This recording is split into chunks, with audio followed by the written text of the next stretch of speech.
సంగారెడ్డి జిల్లా నారాయణఖేడ్ నియోజకవర్గం పెద్దశంకరంపేటలో కాంగ్రెస్ పార్టీ ఏర్పాటు చేసిన జనజాతర సభకు భారీ ఎత్తున ప్రజలు తరలి వచ్చారు. సుమారు 50,000 పైచిలకు జన సమీకరణ చేశారు కాంగ్రెస్ నేతలు. మరోవైపు సీఎం రేవంత్ రెడ్డి కొద్దిసేపటి క్రితం హెలికాప్టర్ ద్వారా పెద్దశంకరంపేటలోని జనజాతర సభకు చేరుకున్నారు.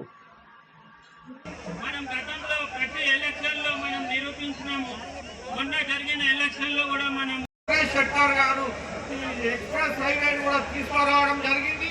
అలాగే గోదావరి రైల్వే లైన్ కూడా తీసుకురావడం జరిగింది.